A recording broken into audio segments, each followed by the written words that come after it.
fasting a remedy for our addictions? Wa alaikum salam. Prophetic medicine, in essence, is preventative medicine. To make those changes over time that will better our health.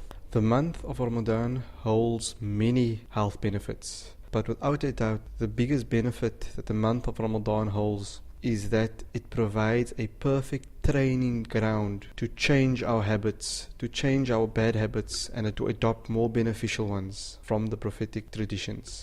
Due to globalization, modernization, we find over time that the food industry has undergone a rapid transformation. It is increasingly difficult to find raw, organic, pure, wholesome food. Instead, foods that were once known to be beneficial to our health is being replaced by highly processed food. And within the food industry, three components are modified, namely fat, salt, and sugar. These three additives are attached to all types of foods in different proportions, alongside other colorants and flavorants in order to enhance the taste of certain foods, which results in a type of addiction, a food addiction. So we find that due to our stressful lifestyle, influenced by the media and modernization, we are basically forced to go for the more convenient foods, which happens to be this sugar, salty, fat-rich foods. And ultimately, these foods has a negative effect on the way we perform, on the way we think.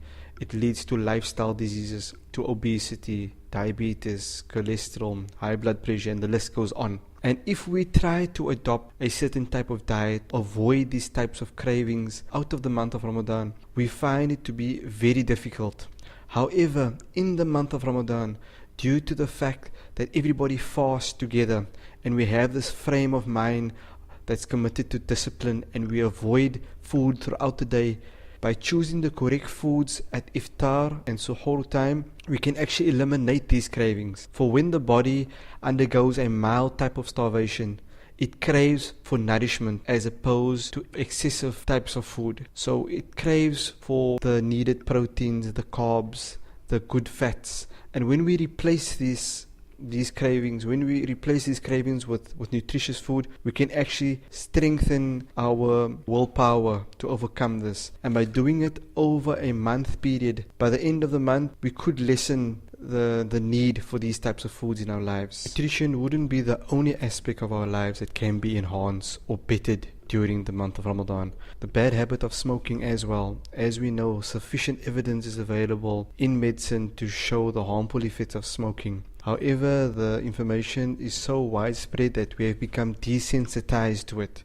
So with regards to smokers who want to give up the habit, they will find the fasting to be a perfect grounds to basically kick the habit. Not smoking for a period between dawn and sunset is sufficient for developing the willpower and physiological conditions which result in enabling a person to give up the habit of smoking. And as time goes on during the month of Ramadan, cravings for cigarettes become much weaker, and the smoker will be able to give up the habit altogether if they commit to it mentally, because physically the body is not in need of this habit. And once again, we know out of the month of Ramadan, for smokers to quit is much more difficult. But due to the discipline that everybody adopts during this month, we are able to overcome excessive habits that leads to harming us in the long run. So let's use the month of Ramadan to rid ourselves of all those habits that hold us back physically and spiritually. And by adopting the prophetic advices, we will definitely find holistic benefit in our lives. Wa alaikum salam wa rahmatullah. Yo, Muslim.